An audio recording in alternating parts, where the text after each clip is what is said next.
Salut aux terres d'espérance, pays de l'hospitalité, tes légions remplies de vaillance pour relever ta dignité. Tes fils de d'ivoire, fiers artisans de ta grandeur, tous rassemblés pour ta gloire, te bâtiront dans le bonheur. Fiers citoyens de pays, tous la fête, si nous avons dans la paix, ramener la liberté, notre devoir sera de l'espérance promise à l'humanité, aujourd'hui dans la toile, la patrie de la reine fraternité, de la patrie de la reine fraternité, de la patrie de la reine fraternité.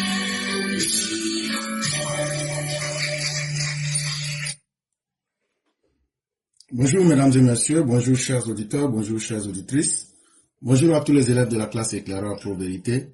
Merci de nous être fidèles et merci d'être encore présents en ce 31 décembre 2025. Cette date qui représente le dernier jour de cette année. Pour la nouvelle année qui vient, nous ne pouvons souhaiter que du bonheur, la santé, la prospérité et tout ce qu'il y a de bien et de positif dans la vie de chacun d'entre nous. Et nous disons merci à toutes les personnes qui pendant une année sont restées avec nous et on a essayé de défendre rien qu'une seule chose, la vérité et la dignité humaine. Merci d'avoir participé à ce combat, merci d'être resté digne et continuons sur cette voie parce que c'est la voie la plus sûre et c'est la voie qui donne certainement des résultats. Ce n'est certainement pas facile, il faut le reconnaître, mais c'est la voie qui vaut la peine d'être suivie. Et nous disons merci à tous ceux qui nous ont suivis. Que la nouvelle année 2026 qui s'annonce soit pleine de grâce, de bonté et surtout de tout ce qu'il y a d'extraordinaire pour chacun d'entre nous. Aujourd'hui, nous aurons rapidement 4 sujets. Le 4e sujet est un texte de notre père Denzel Alain Kakou. On va vous parler un peu de Assalé Tiemoko et surtout de son comportement. Hier, il y a pratiquement 18 heures, il est devenu comme Chakadjan, un insulteur public. Et de la manière que Chakadjan traitait les gens d'imbéciles, si vous partez sur sa page, vous allez le voir là-bas, en train d'insulter les gens. Imbéciles, c'est pour vous que je meurs. Valentin Feldman continue à ricaner. Ça veut dire que l'homme est en train de sombrer. Il est en train de tomber au plus bas. Et ce n'est pas bon pour quelqu'un qui a été un député et quelqu'un qui quand même doit arrêter de faire honte à sa propre personne. Le deuxième sujet, on va vous parler de l'affaire Gassama. Qu'est-ce qui s'est passé? Puisque on vous avait dit qu'en décembre, il devrait être jugé. Qu'est-ce qui s'est réellement passé? On va vous donner quelques détails. Et le deuxième sujet, on va vous parler de l'attaque qui a eu lieu dans la nuit du 28 au 29 décembre 2025. On va vous donner quelques détails et vous expliquer que Sorogium n'est pas étranger à cette histoire-là. J'avais brossé cela un peu, mais je vais rentrer un peu dans les détails aujourd'hui pour que vous sachiez de quoi il est question. Et le premier sujet que nous allons évoquer ici, c'est les opposants. On a vu tantôt le PPACI sortir pour dire qu'en même temps qu'eux n'ont pas participé à l'élection, eux ils félicitent le PDCI qui a participé à l'élection. Chose bizarre. Mais en même temps, on a aussi vu les opposants. Après leur échec monumental et historique, c'est encore eux qui viennent nous dire que le taux de participation à l'élection du président est différent du taux de participation aux élections des députés. Que la CEI est dans le faux, la CEI est dans le mensonge, et que eux ont une preuve maintenant que la CEI est en train de manipuler les chiffres, etc., etc. Mais on va bien vous expliquer, tout le monde va comprendre. Et donc, au sujet numéro 1, à faire différence entre le nombre d'inscrits sur la liste électorale lors de la présidentielle du 25 octobre 2025 et des élections législatives du 27 décembre 2025. Les opposants, depuis qu'ils n'ont même pas eu plus de 50 députés, pour essayer de cacher leur frustration, c'est devenu leur habitude, ils trouvent toujours de nouveaux sujets. Et le nouveau sujet qu'ils ont trouvé, dès que les résultats ont été annoncés, ah non, c'est des faux chiffres. C'est des faux chiffres. Parce que, selon eux, à l'élection présidentielle, le taux de participation a été de 50,10%. Le nombre de personnes qui ont voté était de 4292 personnes. Mais la population électorale totale, ça veut dire tous ceux qui étaient inscrits sur la liste électorale, c'était 8 568 456. Mais ils disent maintenant, pourquoi pendant les élections législatives, le taux d'inscrits est devenu 8 597 092. Ça, c'est la découverte du siècle qu'ils ont trouvé. Et il y a beaucoup de personnes, si vous ne faites pas attention, ils vont vous tromper. Donc c'est ça que je vais vous expliquer. D'abord, ce que chacun doit comprendre ici, là. Le 2 juin 2025, la liste électorale définitive qui a été arrêtée et produite par la CEI était de 8 700 000 personnes.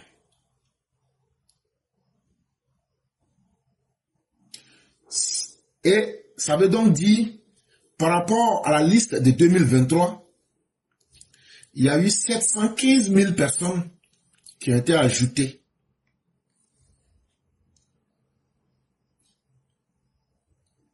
Est-ce qu'on se comprend très bien? Ça veut dire, la révision de la liste électorale qui s'est déroulée en 2024, là,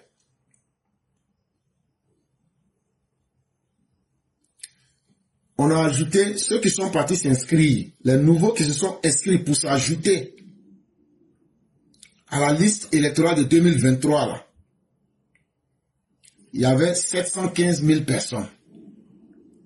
Quand ils se sont ajoutés là, tous ceux qui étaient inscrits, puisque la dernière liste actualisée de la CEI est sortie le lundi 2 juin 2025, sur cette liste-là, il y a 8 700 000 personnes qui étaient inscrites là-dessus.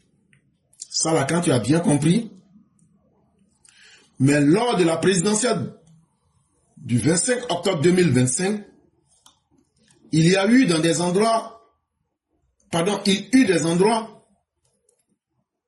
où il n'y a pas eu de vote pour diverses raisons, notamment empêchement des urnes, saccage des bureaux de vote, destruction de matériel électoral et empêchement de vote. Ainsi, ces endroits ont donc été extraits de la population électorale globale de 8 700 000 personnes inscrites sur la liste définitive.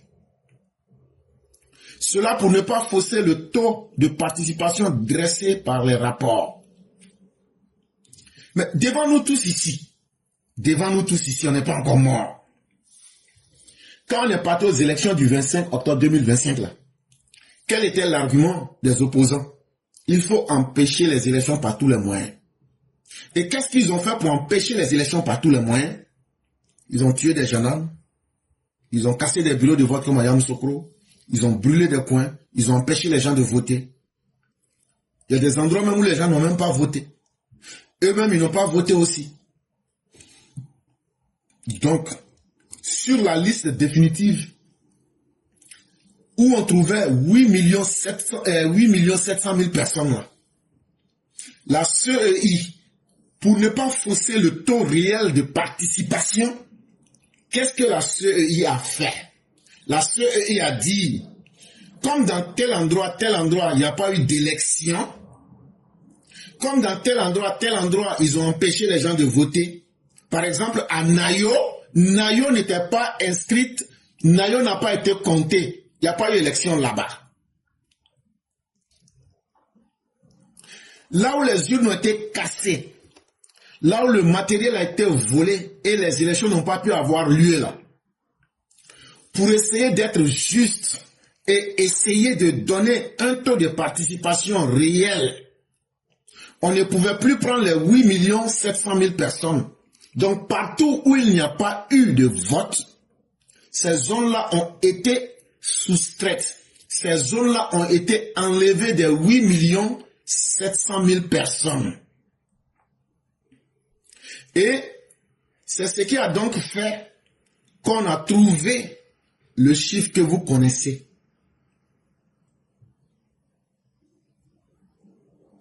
Ainsi, ces endroits ont été extraits de la population électorale globale de 8 700 000 personnes, et cela pour ne pas fausser le taux de participation réel. En somme, ces endroits où il n'y a pas eu de vote n'ont pas été pris en compte, et la CEI a donc arrêté le nombre de 8 568 456 lors de la présidentielle comme population électorale sur les 8 700 000 inscrits. Est-ce que ça c'est difficile à comprendre? Donc quand la CEI a fini de constater les endroits où il n'y a pas eu réellement de vote là, sur les 8 700 000 personnes qui étaient inscrites sur la liste électorale, comme on a enlevé les endroits où il n'y a pas eu de vote, on se retrouve avec une population réelle de 8 568 456. Pourquoi? Parce que en réalité, les zones où il n'y a pas eu de vote, où les gens ont été empêchés de voter, où les urnes ont été cassées, où le matériel a été vandalisé, si on ajoute ça, ça va fausser le taux global de participation. Bon, c'est ça qui est bien ou mais c'est ça qui est mauvais. C'est ça qui est la vérité ou mais c'est ça qui est le mensonge. Donc, le mensonge que nos opposants veulent fabriquer, nous on sort pour venir dire et démontrer ça clairement. Maintenant, ils disent, mais pourquoi à la présidentielle, tu as pu expliquer ça, on a compris ça. Mais pourquoi maintenant aux législatives, le chiffre est plus grand que pour la présidentielle, là, si on part sur le même calcul que tu fais et la même méthode. Puisque beaucoup de personnes ont voté pendant les élections des députés. Je réponds que encore c'est très simple. Il en est de même pour ces législatives. Des bureaux de vote cassés, des urnes disparues dans certaines localités où il y a eu des échauffourées. Les élections législatives là, il y a eu des endroits où les gens ont cassé aussi des bureaux de vote. Il y a eu des endroits où les gens aussi ont vandalisé. Donc il ne faut pas oublier ça. Mais la seule différence, c'est que personne n'a été empêché cette fois-ci et beaucoup d'opposants sont allés cette fois-ci. Donc tout naturellement, le taux de saccage, le taux d'empêchement de vote, le taux d'une disparue n'a pas été aussi énorme que durant la présidentielle. Et c'est la même stratégie qui a été appliquée. Ces endroits n'ont donc pas été comptabilisés dans les 8 700 000 inscrits. D'où nous trouvons le chiffre de 8 597 092 personnes inscrites en tant que population réelle qui pouvaient voter. On observe là un nombre plus élevé qu'à la présidentielle. Tout simplement en raison du fait qu'il y a eu très peu de dégâts contrairement à la présidentielle. Parce que comme beaucoup parmi eux voulaient être candidats et députés, ils n'ont donc pas saccagé, cassé les urnes comme ils ont fait pendant la présidentielle. C'est ce qui a fait que le nombre de personnes qui pouvaient participer, la population électorale était donc plus élevée que pendant la présidentielle. Et quand vous avez compris ça, le nombre d'inscrits aurait été encore plus élevé aux législatives qu'à la présidentielle si on avait on n'avait pas extrait dans les 8 700 000 personnes inscrites, les Ivoiriens de la diaspora, vu qu'ils ne votent pas aux législatives. Est-ce que vous comprenez ça très bien? La diaspora ne vote pas. Pour les législatives, là, la diaspora ne vote pas. Et donc, quand on en arrive à vous donner le chiffre de 8 597 092 personnes comme population électorale pendant les législatives, sur les 8 700 000 personnes, il n'y a pas de mystère pour tromper les gens. Et ce que vous voulez mystifier là, c'est ça que j'ai expliqué comme ça. Cela étant dit, dès qu'on a fini les élections, le FPI-PPACI n'a pas tardé pour nous servir ce qu'ils ont l'habitude de faire, c'est-à-dire l'incohérence. Et écoutez, Dano Djedje. Mais avant, permettez-moi de saluer au passage nos frères et sœurs du PDCI RDA qui, malgré les obstacles, ont cru à la démocratie. Il dit que lui, il salue le PDCI qui a participé à l'élection parce que le PDCI croit en la démocratie. Mais que eux, au PPACI, là, eux ne croient pas en la démocratie. Hein. Mais eux, comme eux, ils n'ont pas honte, là, eux vont venir saluer ceux qui croient en la démocratie. Mais eux, au PPACI, là, eux qui boycottent la démocratie, là, eux ne croient pas en la démocratie. On peut être incongru, on peut être ridicule jusqu'à ce point. Souvent, quand tu n'as rien à dire, là, mieux vaut la fermer. Voilà ça qui est en face de vous. Comment toi-même tu peux comprendre ça? Il dit qu'eux félicitent le PDCI pour le fait que le PDCI a participé aux élections. Que c'est ça qui est la démocratie. Mais eux-mêmes là, eux disent qu'eux ne font pas démocratie. Eux-mêmes là, eux ils arrachent le droit de vote à leurs militants. Eux-mêmes là, ils appliquent la dictature. Depuis quand vous avez vu un parti de dictateurs venir féliciter un parti parce que ce parti est allé aider la démocratie à être manifestée. Ne serait-ce qu'à écouter Dano Djedje, par ce propos-là, vous comprenez que tout ce que vous voyez là, c'est des nuls politiques. C'est des nigauds politiques. Ils connaissent rien en politique. Sinon, il y a des langages qu'on ne doit même pas tenir. Et ça fait honte. Ceux-là, ils se disent professeur, tant. Regardez comment ils vaut rien. C'est-à-dire, vous, quand tu dis je ne vais pas aux élections, là, ça cache beaucoup de choses. Hein. Ça veut dire que tu es d'abord minoritaire. Ça veut dire que tu ne crois pas en la démocratie. Ça veut dire aussi que tu prends le droit sur toi de dicter la conduite, d'arracher le droit civique à tes propres militants, ceux qui t'ont fait confiance. Tu leur arraches de force leur droit de voter. Est-ce que toi encore, tu dois être capable de venir t'asseoir devant nous pour dire que toi, tu félicites un autre parti qui est parti et qui a aidé la démocratie en laissant les gens voter? Ça fait simplement honte. Mais c'est ça le PPACI. Tout ce que vous voyez là, je vous dis, si moi on me met devant eux là sur une table là, je vais, même leur babo là, je vais le démonter politiquement. Vous allez dire, mais quoi? Mais voilà ça. Celui-là, comment il se fait appeler? Professeur Dano Djedje, professeur Dano Djedje. Mais regardez la réflexion de la honte. Comme s'il avait enlevé son cerveau, il a mis ça dans le WC public et puis il est venu s'asseoir pour parler. Mais c'est ça qu'on est en train de vous dire. Et c'est ceux-là qui sont les intellectuels du PPACI. Et c'est ceux-là par malheur qui ont dirigé le pays. C'est pas honteux ça, mais c'est ça. Qu'est-ce que vous voulez qu'on fasse? En participant de bonne foi à ces élections.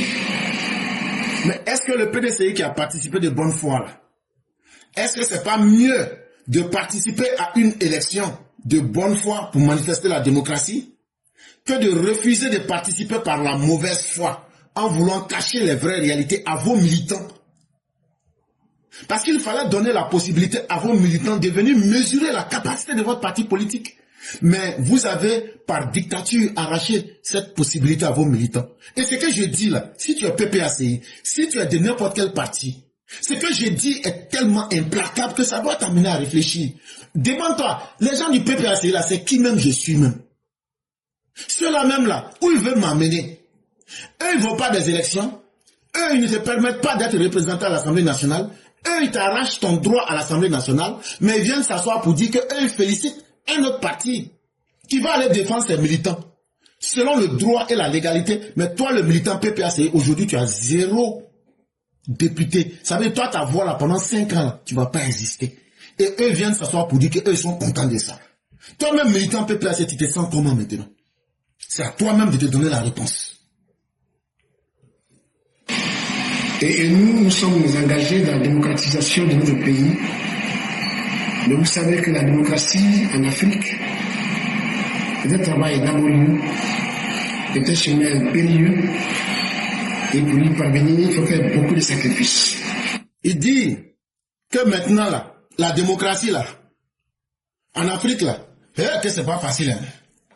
Que c'est un chemin qui est dur, et puis qu'il faut faire beaucoup de sacrifices. Mais comme eux ne sont pas prêts à faire le sacrifice, là, eux vont attendre d'abord le PDCI, le RHDP et les autres partis n'ont qu'à faire le sacrifice. Quand eux vont finir de faire le sacrifice, là, eux vont voir si ce qu'ils peuvent gagner dedans, et ils vont prendre. Ça veut dire les autres n'ont qu'à pratiquer la démocratie, le PDCI n'a qu'à pratiquer la démocratie, le RDN n'a qu'à pratiquer la démocratie, et eux vont s'asseoir pour regarder les gens. Pourquoi? Parce qu'en Afrique, là, eux, ils ont peur de venir aider à construire la démocratie. Vous voyez l'affaire là, non? S'il n'y a pas les cœurs, ça va se couper. Hein? Parce que quand je suis en train de les éventrer là, ils sont en train d'attaquer le direct. Là, c'est pas moi qui vais protéger. Donc, si vous voulez vous protéger, si vous voulez vous ne protégez pas, c'est pas mon problème. Si ça se coupe, ça va m'arranger. On est déjà en retard même. Donc là, que la démocratie là, que c'est trop difficile en Afrique.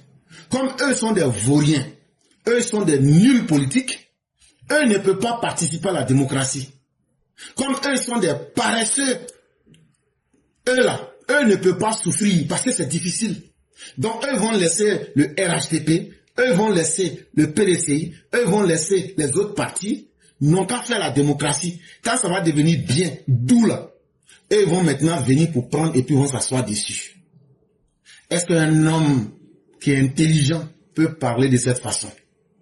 Mais c'est avec le PPACI, les refondateurs, qu'on entend de tels propos. Nous invitons encore une fois nos frères du PDCI pour que nous soyons engagés dans les sillons que nous avons déjà tracés. Il dit maintenant, il invite le PDCI à revenir tous les conneries qu'ils avaient fait avant. CNT, Front commun. Il dit maintenant là, comme le PDCI a fini de pratiquer la démocratie, et puis ils ont bénéficié des conséquences de la démocratie, que maintenant, eux, ils invitent, eux qui ne sont pas démocrates là, au PPACI là, eux, ils invitent maintenant le PPACI, après la démocratie, il faut venir maintenant, on va rentrer maintenant dans le chaos, dans le capharnaüm, dans le désordre.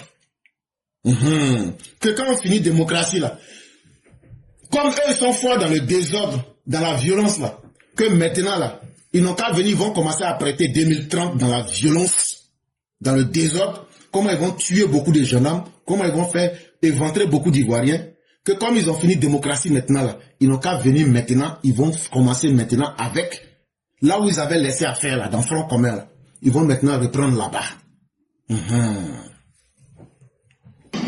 Pour l'avènement d'une démocratie vraie dans notre pays. Ok. Et que, quand ils vont pouvoir réussir, leur violence là, que c'est ça maintenant là, on aura une vraie démocratie en Côte d'Ivoire. Mais entre-temps, ils disent aussi qu'ils félicitent le PDCI parce que eux, ils ont permis dans cette alliance-là au PDCI de connaître aujourd'hui l'avantage d'être avec le PPACI. Et l'avantage d'être avec le PPACI là, si tu avais 66 députés, tu vas te retrouver aujourd'hui avec la moitié de tes députés. Parce que quand tu t'allies, on dit qui s'assemble se ressemble. Donc eux ne pouvaient pas voir le PDCI qui était tellement bien représenté à l'Assemblée nationale avec plus de 60 députés, les laisser en paix. Il fallait que le PDCI, on est qui s'assemble, se ressemble. Il fallait que eux et puis le PDCI se ressemblent. Donc là, après les élections là, eux ils ont aidé le PDCI à ressembler au PPACI. C'est pourquoi le PDCI a eu aujourd'hui moins de 23 députés. Là où ils avaient plus de 60 députés, ils ont aujourd'hui moins de la moitié. Il dit voilà, c'est ça les bénéfices d'une coopération. Que le PDCI n'a qu'à venir maintenant là. Ils vont maintenant amplifier cela parce qu'il y a les mairies qui viennent, il y a les conseils régionaux qui viennent et il y a d'autres élections qui viennent. Ils vont encore diminuer le nombre des élus du PDCI. Là, comme ça, là, eux tous seront les mêmes choses. Et comme ça, là, eux tous seront des partis de la périphérie et ils ne seront pas représentés. Et Laurent Gbagbo nous dit ici que, en tout cas, eux, quand tu t'associes avec eux là, leur stratégie c'est que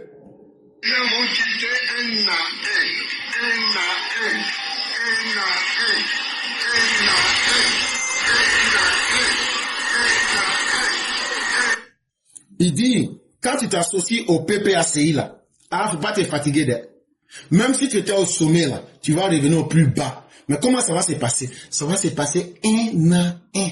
Comme de la manière, ils ont arraché un à un. Si vous remarquez très bien, le RHDP a eu une trentaine de députés de plus et le PDC a perdu une trentaine de députés de plus. Ça veut dire quoi? Grâce au PPACI, là où le PDC était représenté avant là, le PPACI a permis au RHDP d'arracher les députés par la voie des urnes un à un. Ils ont fini avec les députés. Ils disent maintenant venez, on va arracher les maires un à un. Quand on va finir ça, les conseils régionaux un à un. Gbagbo, il a une solution pour vous les gens du PDCI. On vous avait conseillé, mais les conséquences sont en train de vous donner aujourd'hui de meilleurs conseils. Et donc, Gbagbo vous dit, il a une solution pour vous. Il va vous faire descendre un à un. Il va vous casser à tous les niveaux un à un pour renforcer le RHDP.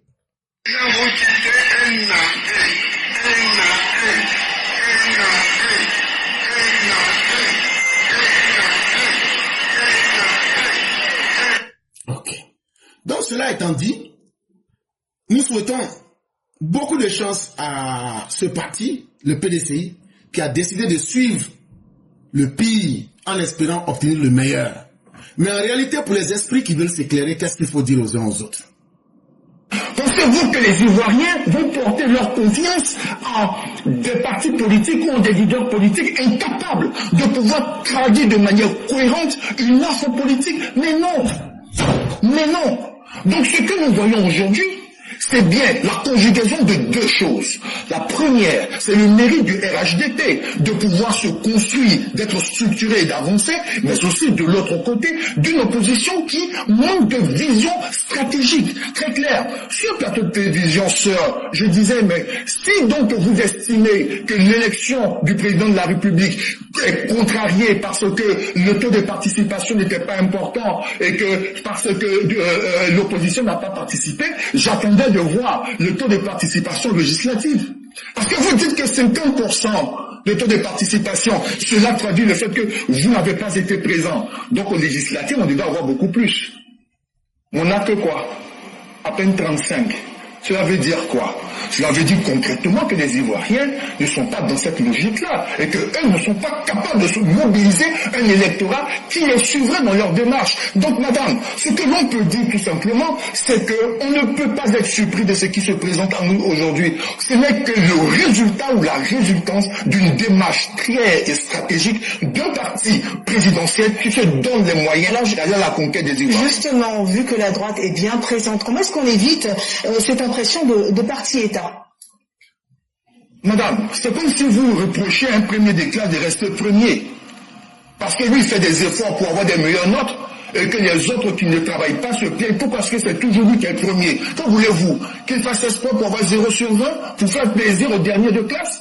Nous ne sommes pas dans un parti-État.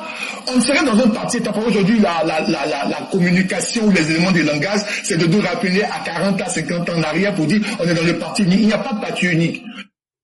Et je crois que lorsqu'on vous explique les choses de cette façon, vous comprenez clairement de quoi il est question. Là où l'incapacité devient la règle, on trouve les arguments les plus farfelus. On n'est jamais premier par hasard, mais on n'est pas aussi dernier par hasard. On est dernier parce qu'on fait des efforts pour ne pas faire d'efforts. Et ça aussi, c'est un effort. Faire des efforts pour ne rien faire là, ce n'est pas facile. Mais quand tu arrives à faire des efforts pour ne rien faire là, mais tu seras toujours dernier. Et donc, vouloir reprocher à quelqu'un qui essaie de tenir compte de l'environnement politique pour s'améliorer et devenir un parti qui est en train de convaincre les gens, est-ce que le travail, les réalisations que le RHDP fait sur le terrain là, est-ce qu'un vaurien peut faire ça? Et donc, tant que le RHDP pourra continuer de travailler, de convaincre les Ivoiriens, mais les Ivoiriens seront de plus en plus convaincus. Mais mieux, moi-même je recentre la réflexion sur un autre axe. Ça veut dire, je vais réfléchir d'une autre manière pour vous prouver quelque chose. Chers parents, pendant les élections de la présidentielle, le taux de participation était de 50,10%. Retenez ça bien.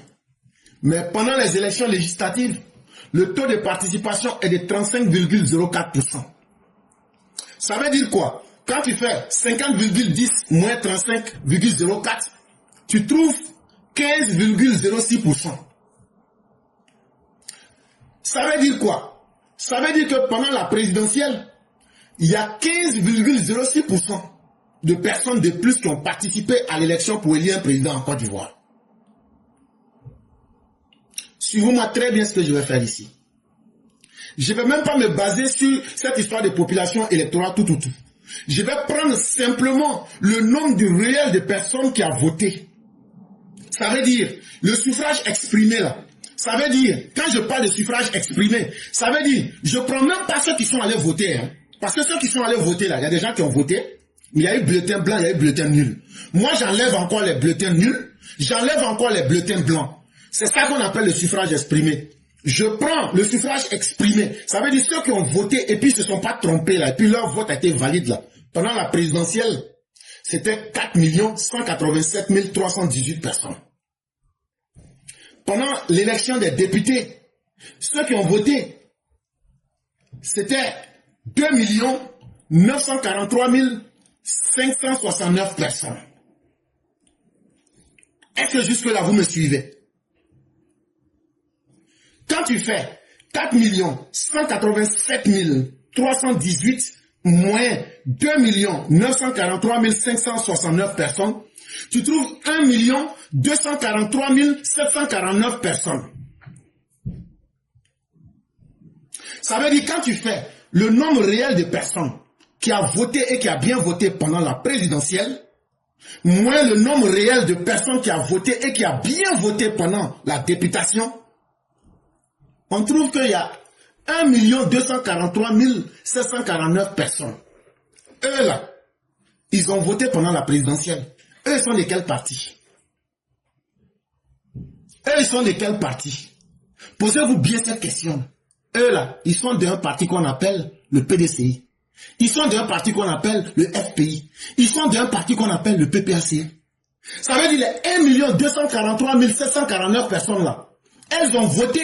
Si tu prends maintenant le taux de participation qui est de 89,77% là, dans ces 1 243 749 personnes là, 89,77 parmi ces opposants là ont voté pour Alassane Ouattara. C'est un raisonnement que personne ne peut invalider.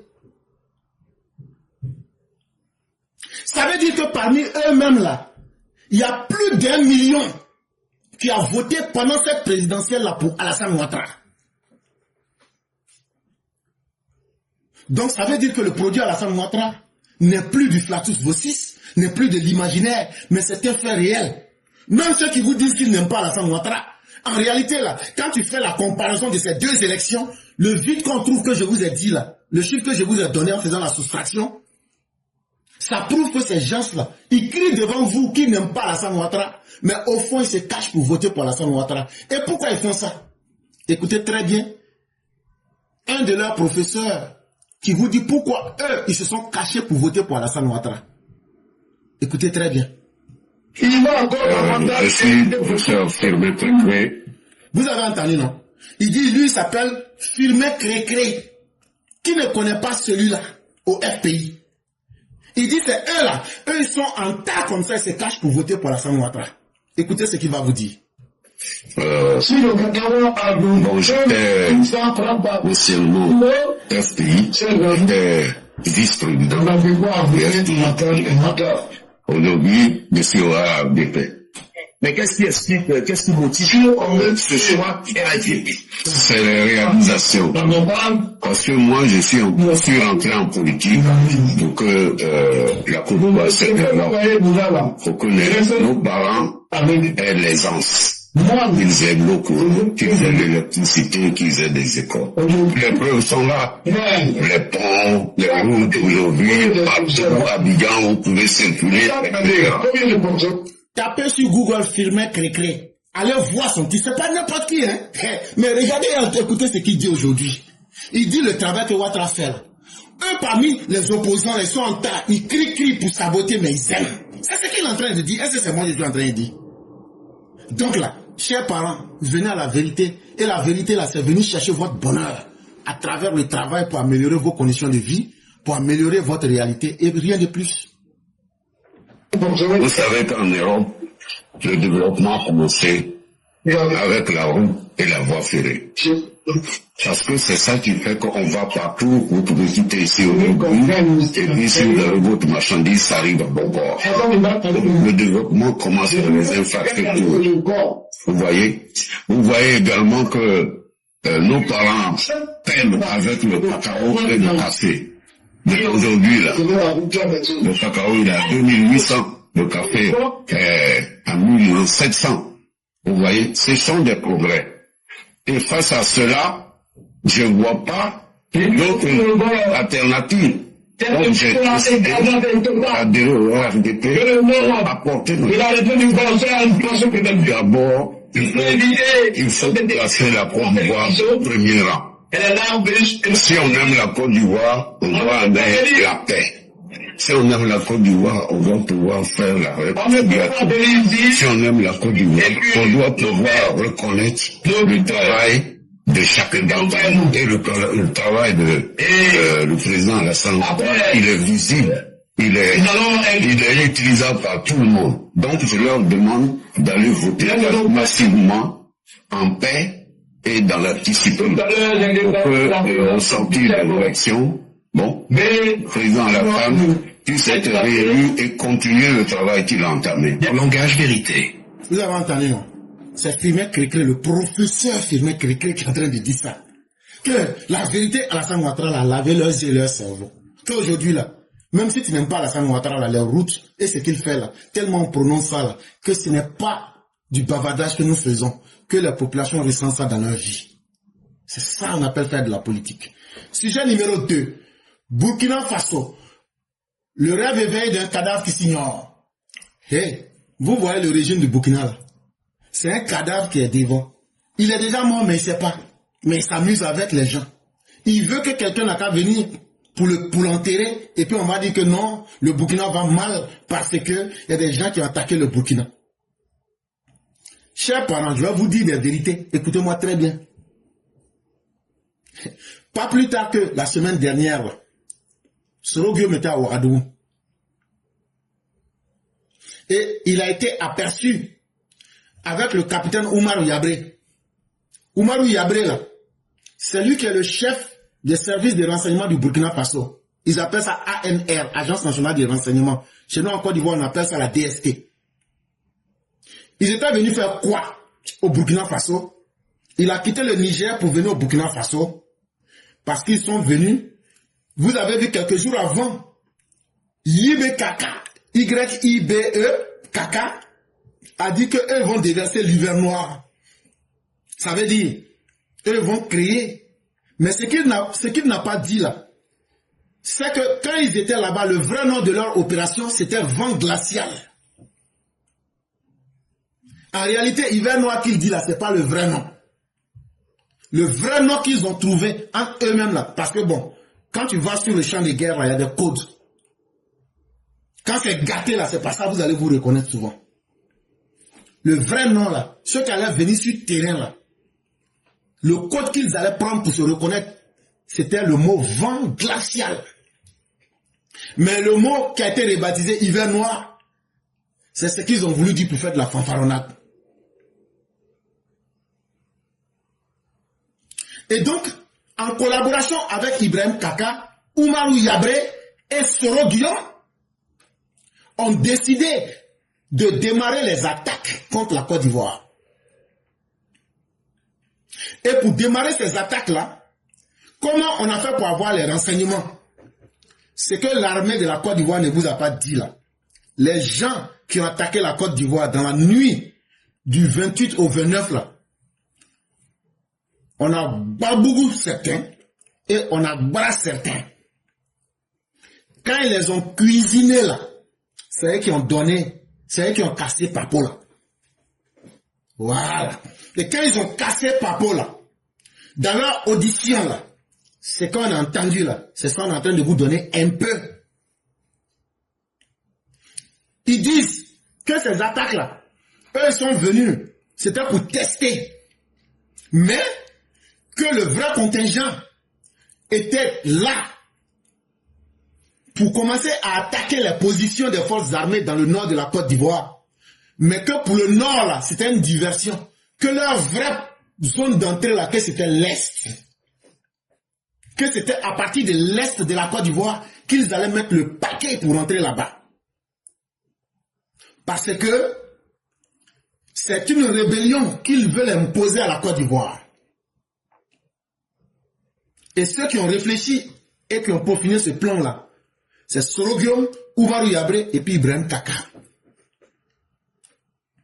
Donc, le fait que vous aviez vu des gens venir tout récemment dans le nord de la Côte d'Ivoire, ils n'étaient pas venus simplement pour faire de la balade, ils n'étaient pas venus pour payer des cigarettes, ils étaient venus pour servir la mort. Ils étaient venus pour commencer à tester le dispositif ivoirien. Ah oui, je vous le dis, sans coup férir. Ils étaient venus pour tester le dispositif ivoirien. Mais ça s'est très mal passé pour eux. Je peux vous assurer d'une chose, ça s'est extrêmement mal passé pour eux. Est-ce que vous les avez vus faire un communiqué? Et l'armée ivoirienne reste toujours dans sa posture.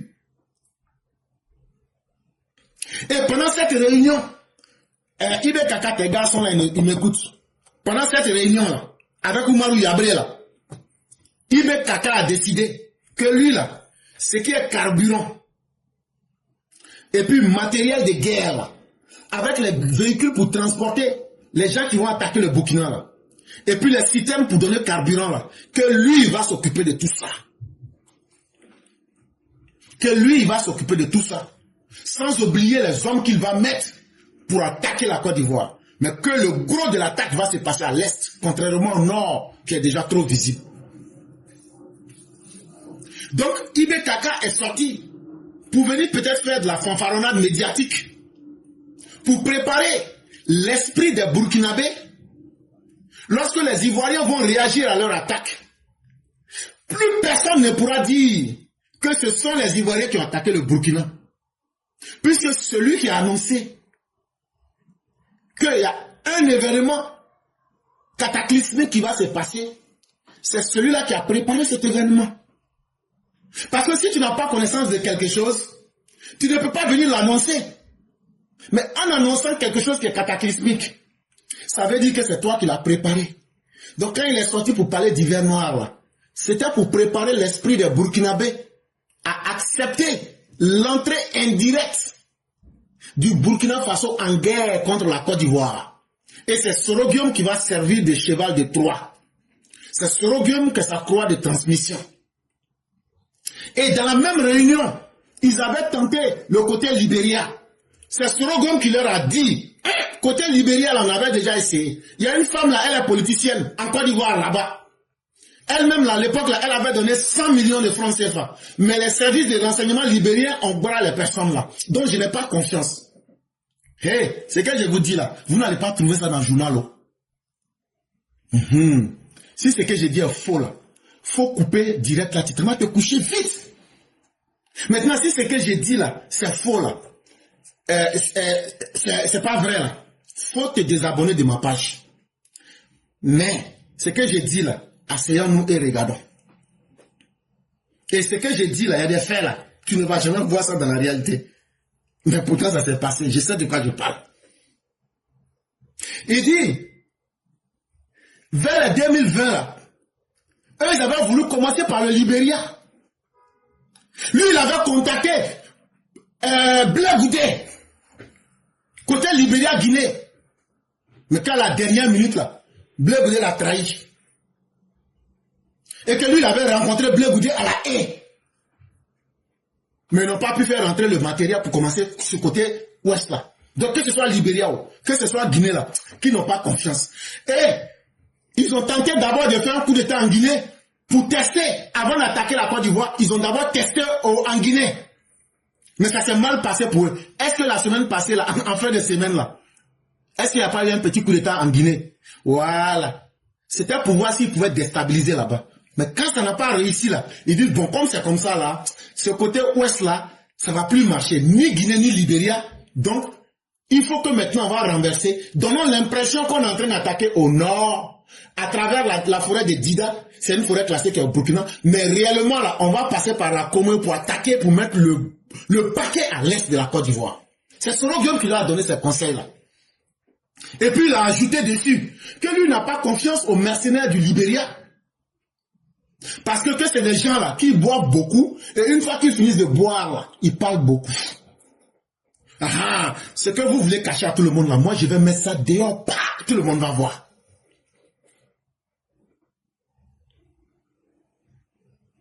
Donc tout le monde connaît aujourd'hui le plan sinistre d'Ibrahim Kaka, qui a été incapable d'aider son pays, qui a été incapable de protéger la Burkinabé. Son projet, c'est maintenant d'attaquer la Côte d'Ivoire pour que lui, son Burkina, il puisse trouver un argument que la Côte d'Ivoire les a attaqués. Mais aujourd'hui, là, ça fait combien de fois les éléments du Burkina nous attaquent? La Côte d'Ivoire a aujourd'hui toutes les raisons de riposter. Mais quand on va riposter là, puisque c'est eux qui savent ce qu'ils font, ils pensent qu'on ne sait pas. Mais lorsque nous allons riposter, ça sera sans état d'âme. Nous le disons à tous les Burkinabés. Ça sera sans état d'âme. Et nous irons jusqu'à prendre la capitale du Burkina Faso. Et on va prendre tout le sud du Burkina, la partie utile là. On va tout occuper. Ça ne sera pas une guerre et on ne négociera pas avec vous.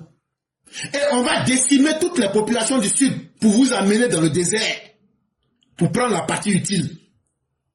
L'idiot, le malade, le schizophrène que vous avez à la tête de votre pays. Si vous l'aimez, au point de le laisser vous faire perdre le Burkina, sachez que derrière la Côte d'Ivoire, il y a les États-Unis. On a déjà posté les Américains au Ghana. On a tout l'armada qu'il faut. On a le Nigeria. On a le Libéria. On a la Guinée. On a la Côte d'Ivoire. On a le Ghana. On a tous les pays de la CEDEAO. On ne va pas hésiter à vous écraser de la pire des manières. On a la France, on a l'OTAN. On ne va pas hésiter à vous écrabouiller. Parce que ce petit animal qui est à la tête de votre pays, il est allé trop loin. Mais nous n'allons pas pardonner. Et notre riposte sera violente, robuste, rigoureuse, sans état d'âme. S'il peut se permettre d'être un aventurier, amoureux d'une époque des apocalypses au Burkina Faso, on ne va pas lui permettre cela en Côte d'Ivoire. Et je tiens à vous les ignorants du Burkina Faso, à vous faire savoir ceci. Tout dernièrement, Pulchéri Balé disait dans une de ses sorties qu'aujourd'hui, 31 décembre 2025, ne va pas se faire tant que eux, ils n'auront pas essayé quelque chose.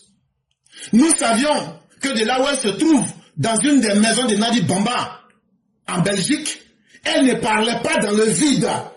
Et donc ce qu'elle disait, elle était au parfum de ce que vous faisiez. Et le PPACI le sait. Et le PDCI le sait. Et tous les opposants le savent. Mais nous aussi, nous savons. Ça aussi, il faut qu'on vous le dise. Il y aura quelque chose avant la fin de l'année là. En tout cas, les 15 personnes que vous avez envoyées, qui ont quitté la forêt de Dida au Burkina Faso, la forêt classée, qui sont venus et qui ont passé par Bavé pour se diriger en Déprédois, dans le département de Téhéni là. Vous savez comment on les a repérés? Voilà, moi je vais vous dire, c'est depuis Abidjan qu'on les a vus. Ah, comment ça? Chers parents, vous ne vous souvenez pas, il y a peut-être 3 ou 4 mois, je vous avais dit qu'on a payé des appareils de très haute technologie pour détecter les mouvements. Les appareils là, c'est pas au nord. Mais ces appareils là, depuis les bureaux à Abidjan, ils ont appelé, ils disent, regardez, voilà les mouvements des gens. Depuis des bureaux à Abidjan, ils disent, voilà des gens qui sont en train de faire des mouvements. Allez sur le terrain. Il dit, on les a pris comme dans le pain, comme sur la viande. Et puis on est passé à autre chose. La Côte d'Ivoire aujourd'hui peut être fière des moyens de surveillance aérienne terrestre, sans oublier ce que nous n'allons jamais dévoiler en public. Mais les intrus n'ont pas été repérés avec des yeux humains, n'ont pas été repérés par des humains sur place. C'est depuis Abidjan qu'on a appelé à Korogo 200 km pour leur dire, bon voilà, il y a des gens qui sont en train de faire un mouvement, voilà leur nombre, voilà le matériel qu'ils ont et voilà où ils sont en train de se diriger. C'est pourquoi la riposte a été fatale. La riposte a été tellement fatale qu'ils ont fui. Ne me demandez pas ce qui s'est passé. Le feu était fort. Ils ont abandonné plus d'une dizaine de motos derrière eux, avec plusieurs kalachnikovs, des chargeurs. Mais ce qui a encore été intéressant, c'est que les armes qu'ils ont laissées derrière eux, à travers les détails des numéros de série de ces armes, la date de fabrication des armes et le lieu de fabrication de ces armes-là, l'analyse des renseignements militaires a accumulé assez d'informations. Et qu'est-ce qu'on a fait? Ibrahim Kaka, on a donné ces informations-là à e-Arms d'Interpol, le système de gestion des armes illicites de l'Interpol. On leur a donné ces informations-là. Voilà, ils ont mis ça dans leurs données. Ça là, c'est ce que vous voulez faire là. On va vous donner un aperçu. Ça veut dire, on connaît tellement tout ce que vous êtes en train de faire là. On va vous dire un peu seulement, pour vous dire qu'on maîtrise ce que vous êtes dedans là plus que vous-même. Et donc, grâce à ça, quand vous aviez attaqué Difita, et puis on a maga tapé vos gars là, on a fait la même chose. Ça nous a permis de savoir que il y a des terroristes qui avaient attaqué Kafolo en 2020 là. Grâce à ces informations qu'on a mis dans e-Arms d'Interpol là, on a repéré et on a su qu'il y a certains de ces mercenaires qui se cachent chez vous là-bas au Burkina Faso. Voilà. Si on dit les choses claires et proprement, si on s'entend très bien, personne ne va dire que je n'ai pas entendu. Ce que j'ai dit là, j'ai dit ça fort, j'ai dit ça bien, pour dire qu'on est prêt, on vous attend. Du côté ivoirien, zéro victime civile, zéro victime militaire. Voilà ce qu'on appelle une armée. Mais du côté ennemi, si vous voyez qu'il ne peut pas parler, on les force à parler, il ne peut pas parler, c'est qu'on a versé sauce sur eux. Et ce que nous allons dire en cette fin d'année à nos militaires et à tous ceux qui défendent la Côte d'Ivoire, merci pour le service rendu à la nation. Merci à la hiérarchie. Merci au ministre de la Défense. Merci au chef suprême des armées de la Côte d'Ivoire. Grâce à vous, la Côte d'Ivoire n'est pas dirigée par des plaisantins. Et la Côte d'Ivoire se sent aujourd'hui en sécurité. Et la Côte d'Ivoire est sous haute surveillance par les forces armées de la Côte d'Ivoire qui font notre fierté. Sujet numéro 3. Communiqué de presse, affaire Gassama.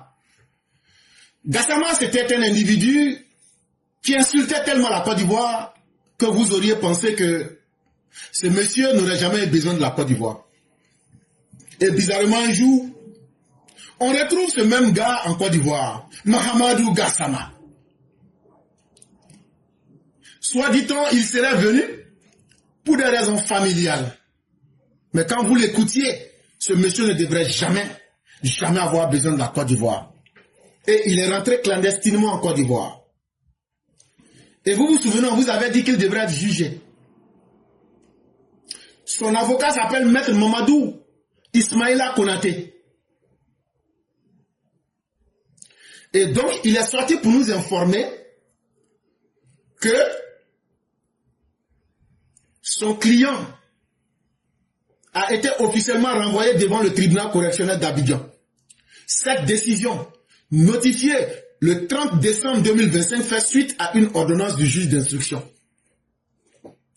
Il dit son jugement qui devrait se faire. Ils ont reçu une note hier pour dire qu'ils vont rejeter. Mais au juste, qu'est-ce qui est reproché à M. Gassama? La première chose qui est reprochée à M. Gassama, on dit, comme chez eux là-bas, là, eux ils insultent leur papa et leur maman, eux ils pensent qu'on peut faire ça à tout le monde. La première offense qui lui est reprochée, il y a deux choses qui lui sont reprochées. La première, c'est offense au chef de l'État. Chez nous en Côte d'Ivoire, là, tu ne peux pas insulter notre chef, notre président, et puis on va laisser. Peut-être qu'aux Maliens ils font ça, mais nous on ne fait pas ça en Côte d'Ivoire. Et pourquoi on ne fait pas ça chez nous en Côte d'Ivoire? Quand tu insultes notre président, là, l'article 264 du code pénal ivoirien dit quand tu insultes ou même tu manques de respect au président, nous on te punit. Maintenant, la deuxième chose qui lui a reproché, la deuxième infraction, diffusion d'expressions outrageantes par Internet. On dit, avec ces grosses dents de hyène là, dents qui est remplie d'embouchements de crocodile là, on dit, il aime prendre Internet pour s'asseoir pour raconter conneries. L'article 387 du code pénal sanctionne les propos insultants diffusés sur les réseaux sociaux ou tout autre système informatique. Comme c'était ça son travail là. En tout cas, il a mal fait de se tromper pour se retrouver en Côte d'Ivoire. On va appliquer l'article 264 et l'article 387 là. On va appliquer ça, on va faire ça bien pour le mettre dedans. Le déroulement de la procédure, le réquisitoire du procureur. Le 22 décembre 2025, le procureur de la République près le tribunal de première instance d'Abidjan a demandé le renvoi de M. Gassama devant le tribunal correctionnel pour qu'il soit jugé. Donc, le 22 décembre 2025, là, le procureur, là, il a montré toutes les preuves avec tout ce qu'il reprochait à M. Gassama, mais il a demandé au tribunal d'Abidjan, là, il y a une section qu'on appelle le tribunal correctionnel. On n'a qu'à juger là-bas ce gars-là et puis on va le condamner. L'ordonnance de renvoi. Le 30 décembre 2025, Madame la doyenne des juges d'instruction a rendu une ordonnance estimant qu'il existe des indices suffisants pour que M. Gassama soit jugé par le tribunal correctionnel. Donc c'est que le procureur a demandé qu'on puisse juger Gassama dans un tribunal de correction. La doyenne des juges dit que ouais. C'est que le procureur dit là, que c'est un sans loupé, c'est un propre. Qu'on a compris que c'est ça même on va faire. Aïe, il est dans notre main. Donc là, aïe, c'est pas vous avez attrapé nos parents là. On n'a pas oublié et on ne les pas laissé. Donc là, c'est vengeance, hein. Hey, c'est vengeance. Vous les Maliens là, commencez à préparer votre armée, vous allez attaquer la Côte d'Ivoire. Parce que les 49 que vous avez pris là, si nous on ne rend pas notre coup, et puis on n'a rien commencé encore, c'est que nous là, on est tous des bâtards. Donc là, on dit rien, ça est là. Cette ordonnance a été notifiée à son avocat. Donc, en même temps, la lettre a été envoyée à son avocat hier pour dire, ton titre là, Gassama là, on va le juger au tribunal correctionnel. Vous avez un tribunal de correction. Ça veut dire tribunal où on corrige les gens. C'est là-bas on va aller le juger.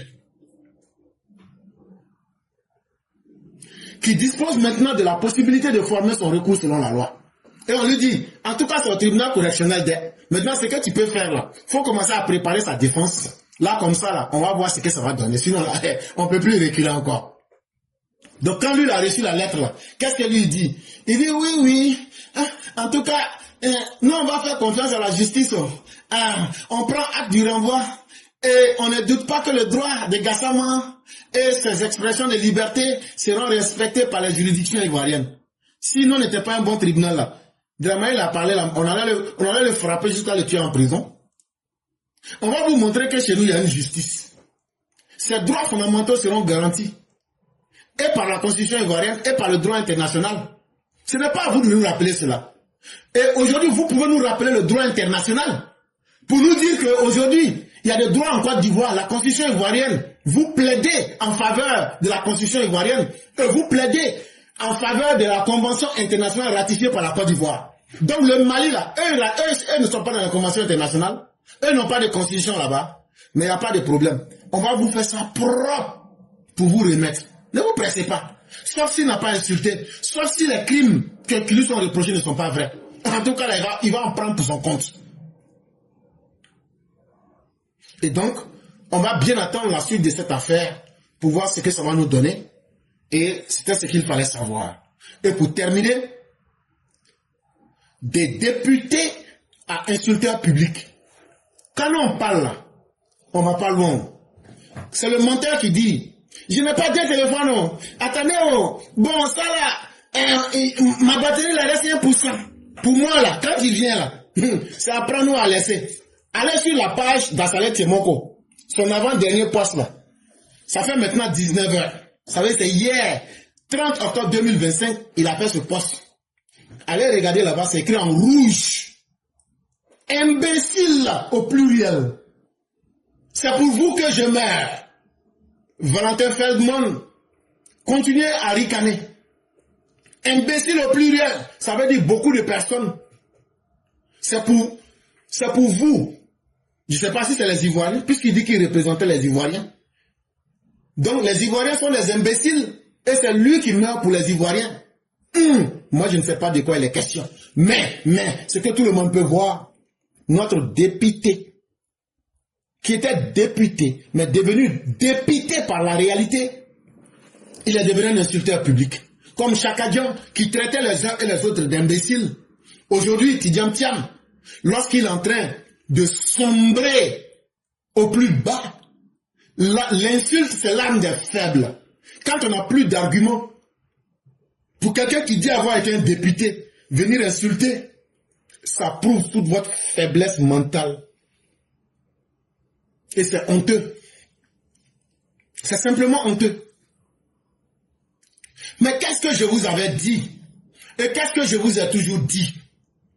Que ce monsieur-là, il est fatal à notre cohésion sociale. Ce monsieur-là est un poison à la cohésion sociale des Ivoiriens. Quand vous voyez, je sors pour m'attaquer à quelqu'un, je prends toutes les raisons. Est-ce que vous m'avez une fois vu m'attaquer à Saleh Tiemoko pour dire voilà une preuve là-bas? Non. Je prends lui-même ses preuves. C'est que lui-même il fait ce qu'il dit là, c'est ça que je prends toujours. Je dis allez sur sa page. Ce monsieur-là, c'est un danger pour la paix, la cohésion et la stabilité en Côte d'Ivoire. Ce qui lui manque pour être un pharisien, c'est le pouvoir. Si vous lui donnez le pouvoir là, il sera pire que Gbagbo. C'est un Idi Amin Dada qui est en face de vous là. Ne le regardez pas dans ce qu'il est. C'est parce qu'il est faible. C'est parce qu'il n'a pas encore eu les moyens de sa politique. Regardez lui, qui n'a même pas encore plus que le pouvoir d'un député. Regardez comment il dénigre les institutions. Regardez comment il dénigre l'autorité de l'État. Regardez comment il dénigre le système judiciaire. Regardez comment il dénigre le chef de l'État. Ça, c'est son petit rôle de député d'abord. S'il devient président, là, il va vous traiter comment, vous les Ivoiriens? Est-ce qu'il ne va pas vous traiter de ce qu'il a écrit hier? Imbécile, c'est pour vous que je meurs. C'est à vous-même de voir. Les hommes intelligents n'attendent pas que les faits se réalisent. Les hommes intelligents font la somme des événements, ils en tirent les leçons et on apprend à connaître l'homme. Voyez-vous, nous autres on étudie l'homme sur plusieurs aspects. Il y a ce qu'on appelle la morphopsychologie. Il y a ce qu'on appelle le langage corporel. Il y a ce qu'on appelle l'étude psychanalytique de l'homme. Ce que tu ne dis pas là, on rentre dans ton subconscient et on essaie de faire sortir ça. On ne va pas rentrer dans ce qui est encore plus difficile pour parler de l'étude de l'esprit et autres. On laisse tomber tout ça. Mais ce que tout le monde peut voir là, basons-nous sur ça. Quand tu vois des petits ânes enragés qu'il a pris et qu'il a déversé sur la toile pour mentir à longueur de journée aux populations ivoiriennes, surtout aux GOR et aux FPI effondrés. Quand j'ai saisi les chancelleries, Tutti Frutti, j'ai saisi Bill Clinton, j'ai saisi Donald Trump, je vais saisir le Vatican, je vais saisir l'ONU. Hey, Assalé, si tu veux là, faut écrire à Donald Trump. Faut écrire à Donald Trump en personne. Monsieur, je sais tout. Monsieur, je peux tout. Hey, l'humilité là, c'est une grâce. Quand tu n'es pas humble là, tu finis par tomber et à te couler sur toi-même. L'arrogance a toujours précédé la décadence. Quand quelqu'un va s'effondrer là, il devient arrogant. Quand un chien a la rage là, les derniers cris sont les plus stridents.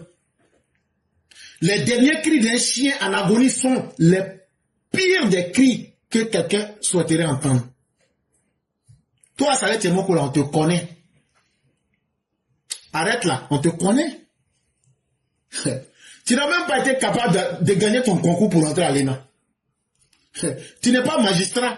Que non, si je vois quelqu'un, je vais l'arrêter. Je vais faire ceci. Tu n'as même pas été capable d'avoir ton concours de l'ENA. Et c'est pourquoi quand des gens comme nous sortions pour te dire qu'il y a des institutions en Côte d'Ivoire, il faut les respecter là. Tu as fait sortir des petits bavards. Au lendemain des élections, pour tromper les gens. Je vais aller déposer à l'ONU. Je vais faire ceci, je vais faire cela. Mais hier, tu étais obligé d'avaler ton caca pour venir faire ce qu'on t'a dit. Et c'est ce que j'avais dit à tes partisans, que vous serez obligés de suivre cette voie. Et quelle était cette voie? Le protocole que tu as déployé en citant ceux qui sont présents. Je fais oublier les candidats ADCI présents, responsables ADCI aussi, tous nos confrères journalistes qui sont là.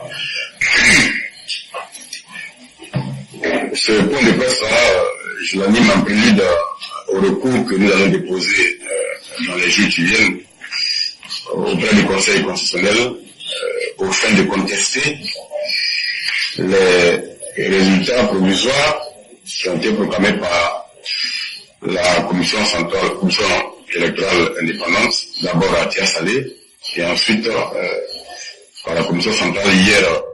Ok. Donc, finalement, là, à quoi est-ce que tout ce bavardage a servi? Quand c'est ce que nous te disions dès le départ, va déposer là où ça doit être déposé et au bon endroit. Est-ce que c'est pas ce que j'ai dit? Mes émissions entre le dimanche, aujourd'hui c'est mercredi, mes émissions entre le dimanche et le lundi là, tous tes partisans, c'est ce que je leur ai dit. Et je leur ai dit que ça ne se terminera pas d'une autre manière que de cette façon-là. Mais pourquoi hier, après tout ce bavardage-là, je vais aller voir Trump, je vais aller voir les ambassades, tu es revenu faire ce qu'on t'a dit de faire? Ce n'est pas parce que c'est nous on t'a obligé, ce n'est pas parce qu'on est fort, mais c'est parce que nous savons qu'il n'y a pas une autre manière de faire que de respecter les instructions. Même si tu écris à l'ONU, ils vont te dire qu'il faut aller voir le Conseil constitutionnel. Donc il n'y avait pas de hasard, on ne racontait rien d'autre. Mais à travers ton comportement, tu viens de montrer que tu es hautain, tu es condescendant, tu es arrogant. Et de la manière toi-même tu t'aimes là, c'est comme ça chacun s'aime lui-même. Il ne faut pas penser que quelqu'un va s'abandonner parce que toi tu t'appelles Assalé Tchemoko.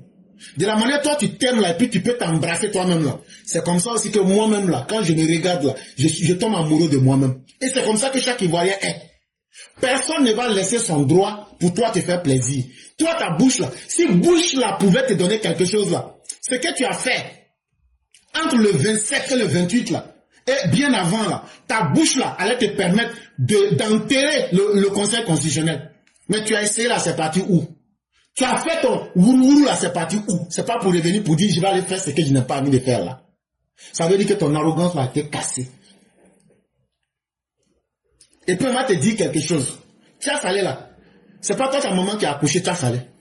Tia-Salé là, c'est pas un héritage de famille, on dit c'est pour Assalé Tchemoko. C'est pas comme ça. C'est pas ton héritage. Donc Tia-Salé là, tu ne seras pas éternellement le seul élu là-bas. Assalé, tu as perdu les élections des députés du 27 décembre 2025. Tu reconnais ta défaite. Tu ne reconnais pas ta défaite. Les chiffres sont là pour le prouver. Les chiffres sont là pour le prouver. Et à Saleh Tchemoko, dans ta diarrhée verbale là, tu as commis assez d'erreurs. En prenant les documents clés de l'État de Côte d'Ivoire et de la CEI pour les exposer là, on peut te poursuivre pour mise dans le domaine public d'informations sensibles d'un État. Je préfère te dire ça. Sinon là, la Côte d'Ivoire est grande. Hein?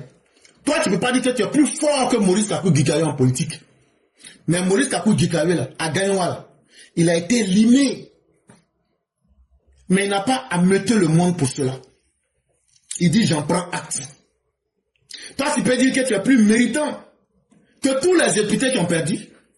Tu peux dire que tu es plus méritant que les députés dans n'importe quel parti qui ont perdu et qui ont accepté leur victoire. Jean, toi, tu es trop important.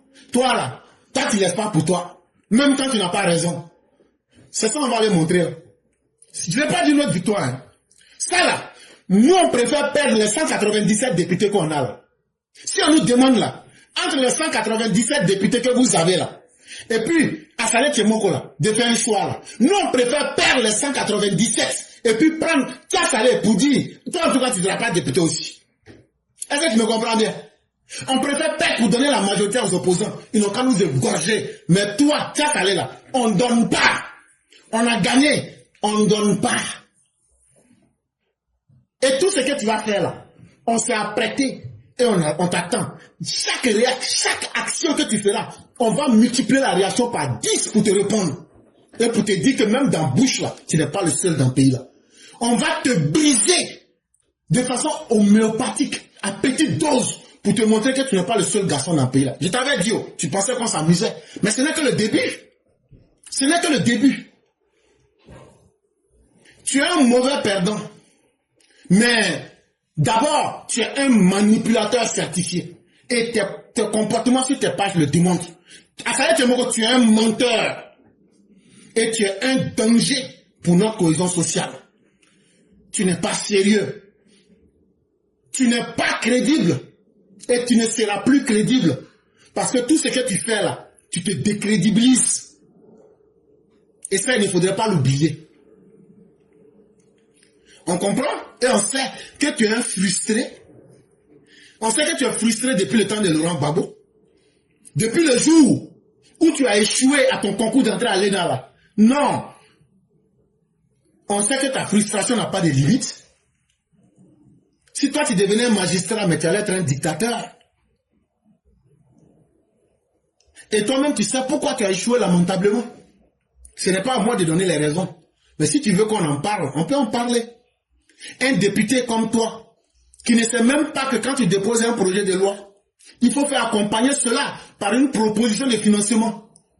Toi, un député qui s'en va dire, vous voyez non, comme là, en 2025 là, je veux qu'on n'a qu'à diminuer, on n'a qu'à mettre la caution à 20 millions. Parce que toi, depuis 2022-2020, tu voulais te présenter. Donc, comme c'est pour toi, là, on n'a qu'à diminuer. Et puis maintenant, l'âge, là, on n'a qu'à mettre à 75%. Là, on va éliminer Ouattara, on va éliminer Bédi, on va éliminer Gbagbo. Là, toi, tu vas venir maintenant, tu vas matagraboliser les autres. C'est toute cette frustration-là qui te fait mal. Maintenant, on t'a vu depuis longtemps.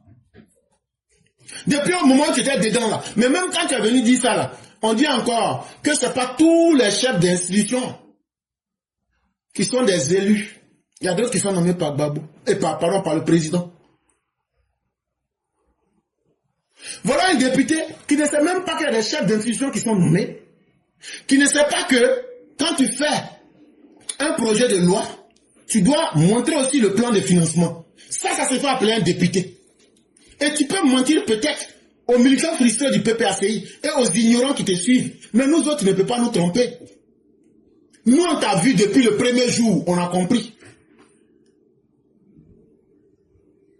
Et on savait que tu allais tester 2025 pour devenir un piquant en Côte d'Ivoire dans les pieds des Ivoiriens en 2030.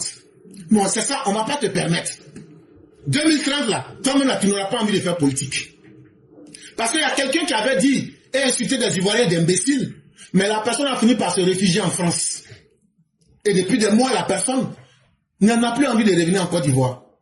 Je ne sais pas si tu auras le même destin, mais en tout cas, tu es sur la bonne voie. Continue d'insulter et de traîner dans la boue la CEI. continue de vilipender, de saboter nos institutions, continue de saboter l'appareil judiciaire, continue de salir nos juges. Mais ce qui reste après là, tu vas voir ça avec tes yeux. Les mêmes gens que tu es en train d'insulter, saboter là, c'est pas devant eux que tu vas aller déposer ta requête. Parce que ce n'est plus à moi de te dire la suite.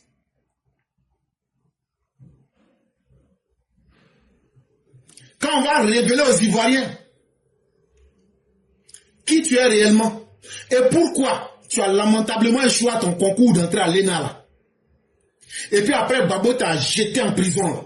Quand on va rentrer dans ces détails pour expliquer aux Ivoiriens, tu vas attraper ta tête, tu vas fuir la Côte d'Ivoire, tu vas dire que tu ne reviens plus. Si tu penses que être député, c'est le droit d'avoir la possibilité de créer l'anarchie de tes caprices, nous on va t'étaler, puisque votre immunité là, ça ne couvre pas des gens comme nous. Ça ne te couvre pas qu'on te dise la vérité. Ton immunité là, ça ne t'empêche pas de recevoir la vérité crue. Mais quand on va rentrer dans les vérités là, toi qui dis que tu as tous les dossiers sur les Ivoiriens là, tellement tu auras honte, tu vas te cacher, en train toujours là de vociférer sur les réseaux sociaux. Les ignorants en paquet, en douzaines, sont là et te suivent. C'est grâce à Saleh Tiemoko, nous on sait aujourd'hui le rôle d'un député. C'est que ton papa, tout son argent qu'il a mis dans l'école là, c'est zéro. À Saleh Tiemoko, faut-il la vérité aux Ivoiriens? Tout ce que tu as dedans là, tu as peur de quoi? Et puis tu ne veux pas perdre ton titre de député. Parce que derrière le titre de député, ton immunité parlementaire là, et les privilèges qui sont liés à la fonction de député là, à part les deux raisons là, tu te bats pourquoi? Tu as fait quoi de mal? Est-ce que tu as fait quelque chose de mal pour que tu t'accroches à une immunité parlementaire? Pourtant, c'est la raison principale pour laquelle tu es en train de faire tout ce brouhaha. Et tu as goûté aux 3 400 000. Tu as goûté chaque année une prime de 9 millions. Tu as goûté au privilège d'être député. Aïe, quelqu'un a mis miel dans ses oreilles là. C'est quoi tu vas mettre dans la bouche? Quand tu mets miel dans l'oreille de ton enfant là, pour dire ça c'est le Kleenex là. C'est quoi tu vas mettre dans sa bouche? C'est ça qui est arrivé là. Mais tu vas perdre ton immunité parlementaire. Tu n'as rien fait de grave, tu n'as rien fait de mauvais. Donc pourquoi tu crains? Faut pas craindre. Tu es un bon citoyen, tu es un vrai citoyen. Un vrai citoyen là, c'est quand il n'a plus d'immunité là, qu'on mesure la capacité d'être un bon citoyen ou pas. Mais en tout cas, l'argent des députés là, on va bouffer ça devant toi comme ça là. Comme cuisse de poulet, KUS de poulet.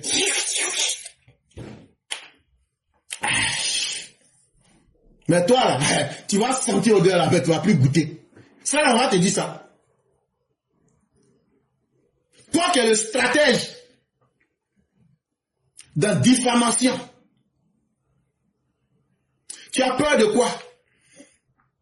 Tu as peur d'être poursuivi parce que tu as diffamé la famille Traoré, Monsieur Komé, le jeune Koulibaly de Tchassalé, et toutes les accusations que tu as alignées là, tu as peur?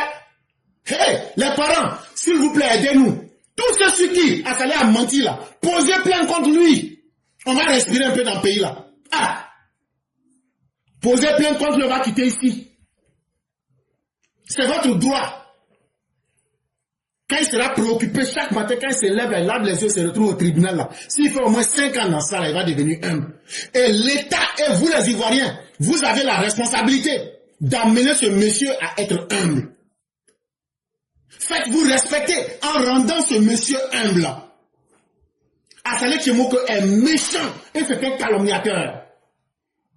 Et sachant que tous ces méfaits vont le rattraper, il n'a pas envie de perdre, il n'a pas envie de se retrouver en face de la réalité crue. Mais Assalé, ce n'est qu'une question de temps. Tu ne seras pas député parce que tu n'as pas été élu par la population. Ce qu'il fallait faire pour être élu, tu ne l'as pas fait. Tu n'as pas le contact des populations. Tu es resté dans ton arrogance sur TikTok, sur Facebook. Jusqu'à même, tu es devenu parrain des candidats. Tu dis que tu avais 47 candidats. Et puis toi-même là, un matin on s'est réveillé. Toi ou tes représentants, vous vous êtes retrouvés à un coup. 0 siège. Tu penses que tu es le plus intelligent de la Côte d'Ivoire? Tu penses que les réseaux sociaux là, c'est pas sur les réseaux sociaux qu'on va voter en Côte d'Ivoire. Si on votait et que les réseaux sociaux pouvaient rendre quelqu'un, Johnny Pacheco, en 2021, là, il allait être élu, mais il allait avoir 13 voix.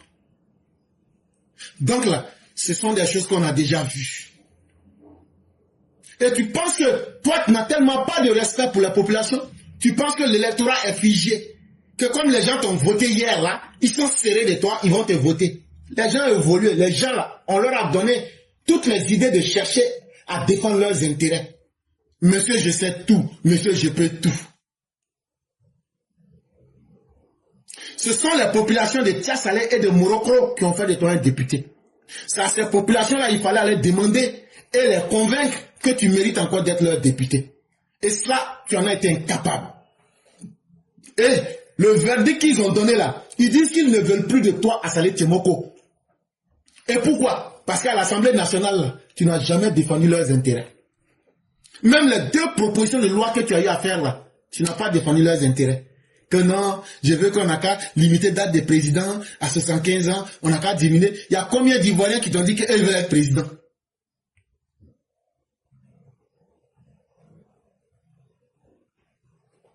Comme ça là, quand vous avez augmenté le salaire des députés là, pourquoi tu n'étais pas opposé? Mais la population là, nous on est sorti, on leur a dit, voilà ce que quelqu'un dit, mais voilà la réalité. Vous gagnez quoi dedans? Et les populations ont compris qu'elles, en politique, là, de la manière les politiciens bouffent, là, elles aussi doivent gagner quelque chose. Et comme tu ne leur as rien apporté, à Tiasalé, à Morocco, là, c'est pourquoi ils sont partis. Et puis à Salé Tiemoko, c'est pas un peu bizarre que ce soit les Camerounais qui s'en vont acheter terre et même devenir vendeurs de terre à Tiasalé? C'est une question que je te pose, pourquoi on puisse répondre ensemble, puisque toi tu connais tout, tu sais tout. Mais on nous dit que les Camerounais payent beaucoup de terre et ils sont même des revendeurs de terre à Tiasalé. On fait ça comment? Il faut essayer de faire une enquête. Peut-être qu'on va découvrir et on va savoir le comment du pourquoi. Pour qu'on puisse traiter le problème pour l'avantage des Ivoiriens. Ça serait une très bonne chose. En Afrique aujourd'hui, ce qui sabote notre démocratie, c'est la culture de l'irresponsabilité. C'est la culture de la démagogie. Et c'est la culture des impostures. Et ça là, toi seul tu incarnes tout cela. L'irresponsabilité, c'est un député qui ne peut pas sortir pour aller dire au peuple, voilà une phrase que j'ai dite pour vous à l'Assemblée nationale. Mais qui dit que lui défend ce peuple-là. Qui dit que lui s'est battu pour ce peuple-là. Non, Assalé, tu te bats pour tes propres intérêts. Tu te bats pour ton ego. Tu te bats pour ton arrogance. Tu te bats pour devenir un dictateur. Et ça, avec les explications que nous avons données, les populations ont compris cela. Tu te bats peut-être pour les ignorants frustrés du PPAC qui ne savent où aller. Tantôt ils sont tiamistes, tantôt ils sont avec Assalé, tantôt ils sont avec tout le monde. Mais la Côte d'Ivoire du sérieux, la Côte d'Ivoire qui recherche ses intérêts aujourd'hui, ne va plus permettre à l'irresponsabilité de dominer dans notre démocratie. On ne permettra pas à des démagogues, à des flagorneurs, à des flatus vocis comme toi de venir distraire le peuple parce que tu es un imposteur. Mesdames et messieurs, nous avons terminé. Aujourd'hui, nous n'aurons pas la séance des lectures de notre mère Nefertiti. Nous nous en excusons. Et ceux qui veulent la parole, signalez-vous dès cet instant, puisqu'il ne nous reste pas plus de 10 minutes pour fermer le direct, parce que moi-même je dois aller au travail.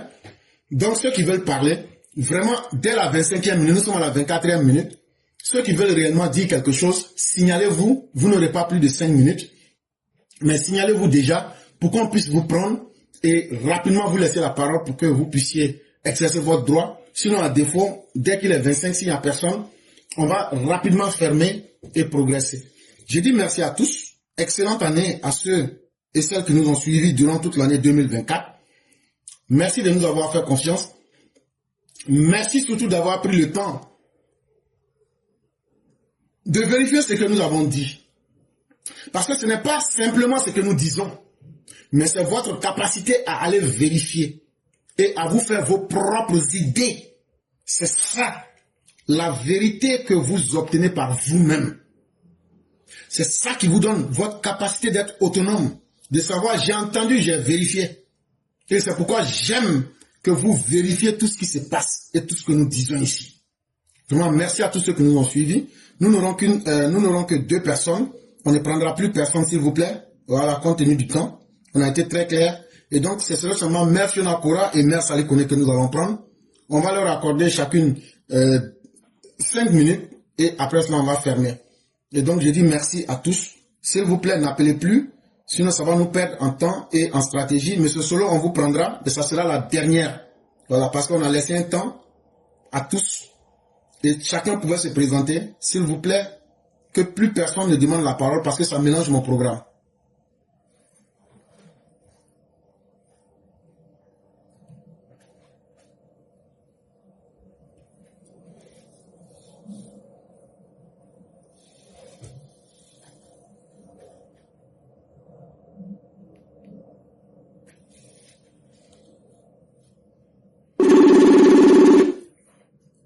Allô? Allô? Bonjour mon amour royal. Allô? Oui, allô? Vous m'avez entendu? Oui. Qu'est-ce que... Ben, attendez, il faut que je sorte du direct. Excusez-moi, éclaireur. Oh là là, parce que je vous entends, j'ai des retours. Oui, certainement qu'il y a un appareil qui est allumé. J'ai tout éteint. Bon. Ok, bonsoir, éclaireur. Je disais bonsoir mon amour royal. Ah oui, ok, ben j'accepte, hein. Volontiers. Oh, merci, c'est gentil. Comment vous allez? Je vais comme un prince. Ok, merci. Merci beaucoup, éclaireur. Merci pour l'excellent travail. Merci de nous éclairer. C'est la dernière émission de l'année 2025. Vraiment, elle était très riche. Et c'est avec plaisir que je donne ma voix pour la dernière. Alors, je dis bonsoir à tous les élèves de la classe. Alors, je voudrais vous inviter vraiment à être vigilants. D'abord, je vous souhaite une très bonne fête, bon réveillon, et puis que vous soyez à pied, à vélo, en tricycle, en voiture, en bus, peu importe le moyen de transport, soyez très vigilants et buvez avec modération. C'est demain le 1er janvier, je crois que le président Ouattara, il est né un 1er janvier. Alors j'anticipe pour lui souhaiter, je crois, je ne me suis pas trompée, un joyeux anniversaire. Que Dieu bénisse la Côte d'Ivoire, que Dieu protège tous les Ivoiriens, le président Ouattara en premier, parce que les ennemis sont nombreux. Apparemment, ils ont voulu profiter des fêtes pour semer le chaos, pour causer des morts au sein des Ivoiriens, mais ils sont vaincus. Soro Guillaume avec ses collaborateurs, les ennemis de la Côte d'Ivoire. En tout cas, vous êtes complètement vaincus. Et donc, vraiment que Dieu, c'est tout ce que je voulais dire ce soir, que Dieu protège les Ivoiriens, éclaireur, que Dieu vous bénisse, vous et votre famille, que Dieu vous protège, où que vous serez ce soir ou demain. Et puis, on se donne rendez-vous en 2026. Et puis, je souhaite bonne chance aux éléphants de Côte d'Ivoire qui vont aborder leur dernier match de qualification, je crois. Je sais plus. Mais en tout cas, bonne chance à eux. Et puis, vraiment, on se retrouve en 2026. Bye bye. Au revoir à tout le monde. C'était un grand plaisir. Hein. Merci. Merci beaucoup, chère mère. Et c'est avec beaucoup de plaisir que nous avons entendu cette voix pendant 365 jours. Mais encore, ce serait avec beaucoup plus de joie que nous vous souhaitons 365 jours de bonheur, de santé, de prospérité en 2026, ainsi qu'à tous les élèves de la classe et à tous ceux qui ont été avec nous. Vraiment, merci pour votre fidélité, merci pour votre détermination et surtout merci pour votre amour de la vérité, d'une Côte d'Ivoire unie, d'une Côte d'Ivoire où c'est la diversité qui est célébrée, mais surtout la dignité humaine qui est maintenue. Vraiment, merci à vous et que cette année soit pleine de grâce pour vous et chacun de nous. Amen. Merci beaucoup, éclaireur. Je suis très touchée. Merci beaucoup. Merci beaucoup. Au revoir. Bye.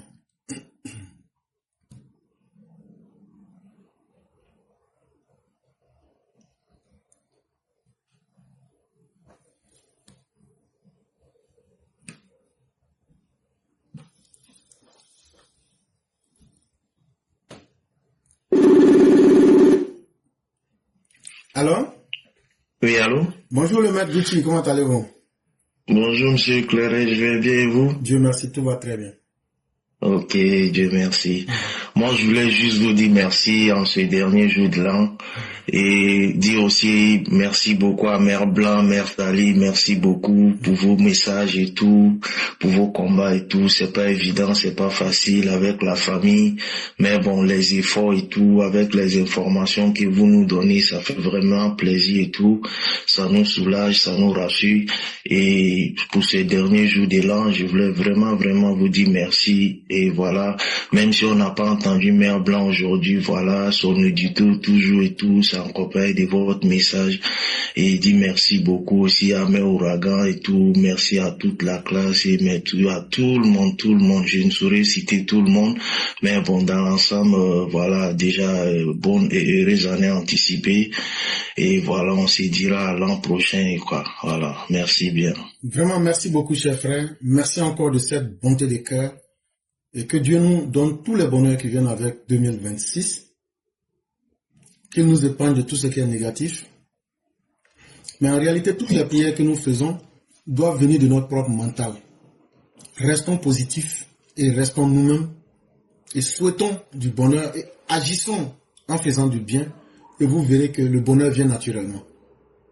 Et que Dieu nous donne la paix. Qu'il nous permette de vivre sereinement.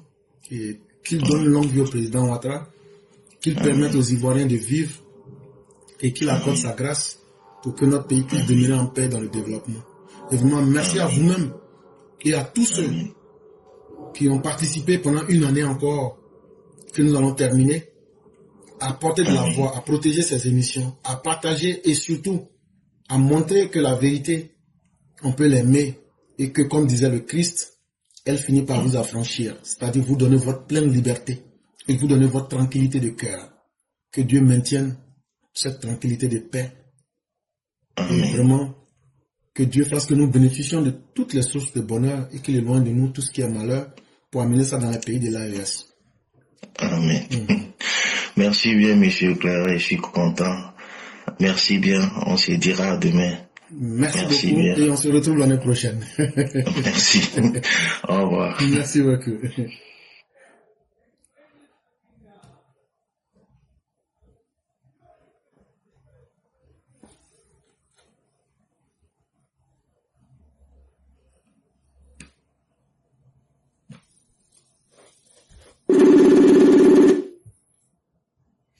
Alors?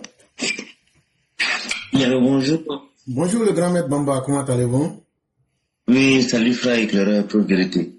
Comment va la famille? En tout cas, tout le monde va bien. Dieu merci. Bonne et heureuse année.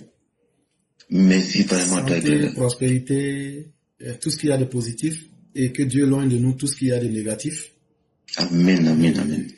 Qu'il nous permette d'atteindre nos objectifs dans les meilleures conditions. Amen. Sous la protection divine. Amen, amen, amen. Donc on vous laisse la parole.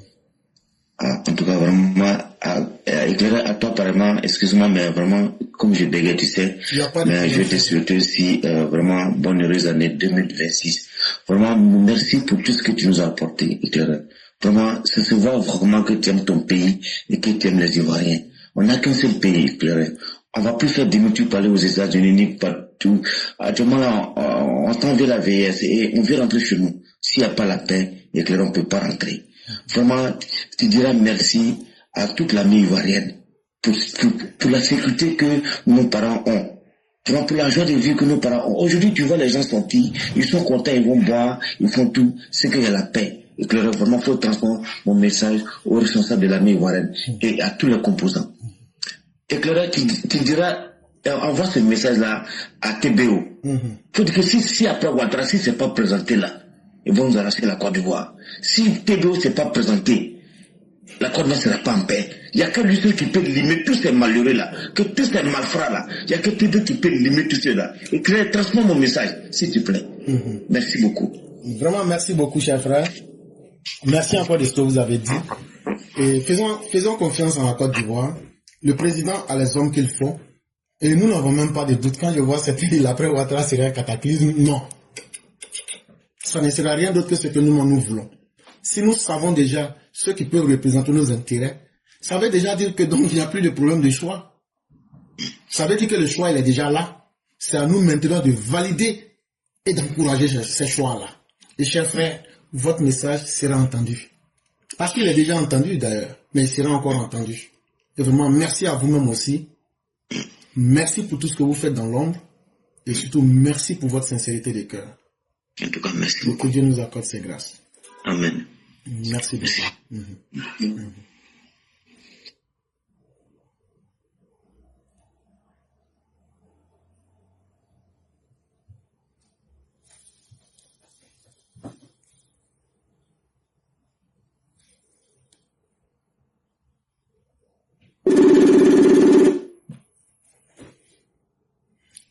Allô? Bonjour la reine mère, comment allez-vous?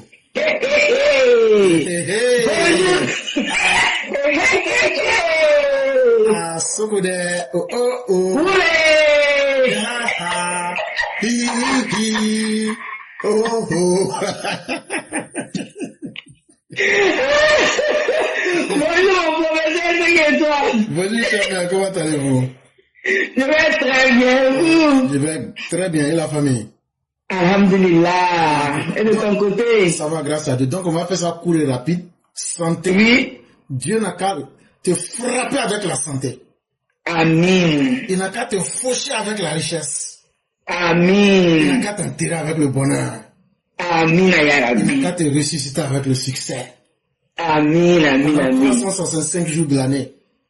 Amen. Il n'a qu'à te mettre sur le trône avec la couronne royale. Avec la couronne royale. Amen. Voilà, c'est tout le bonheur que je peux vous souhaiter. Eh, professeur, Amin, ya Rabbi, je te réitère les mêmes doigts, professeur. D'abord, t'as dit bonjour, parce qu'aujourd'hui, je n'ai pas fait politique, je vais seulement, on a fait 1 an, on a fait 365 jours. Aujourd'hui est le dernier jour, mais il faut vraiment que la bénédiction soit profonde. D'abord, je vais dire bonjour à tous les EPV, tous ceux qui nous suivent. Et nous va dire encore toujours merci à Dieu de nous garder dans sa miséricorde et qu'il nous fasse toujours grâce. Professeur éclaireur, je vais d'abord te dire merci. Merci pour tout ce que tu as pu faire durant toute cette année 2025 pour la Côte d'Ivoire. Merci pour tout ce que tu as pu faire en 2025 pour Papa Ado. Professeur éclaireur, ce qui est vrai est vrai. Ce qui est vrai à dire là, faut dire. Professeur, n'eût été ta voix, Papa Ado ne serait pas là aujourd'hui. Oui, parce que tu as insisté à ce qu'il se présente. Et toute cette classe EPV a insisté comme toi à ce qu'il se présente. Et Papa a vu que notre cœur était vrai. Et tellement notre cœur était vrai, tout le monde est rentré dans la danse avec nous pour dire qu'il fallait qu'il se présente. L'éclaireur, c'est Dieu seul qui va te bénir. Merci pour tout ce que tu as pu faire en 2025 pour la Côte d'Ivoire, Papa. L'éclaireur, seul Dieu pourra te bénir. Donc voilà pourquoi on demande à Dieu qu'il te bénisse. Frère, c'est lui seul qui sait qui tu es. C'est lui seul qui sait, qui connaît ton cœur. C'est lui seul qui te voit, qui te bénisse avec tout le bonheur possible.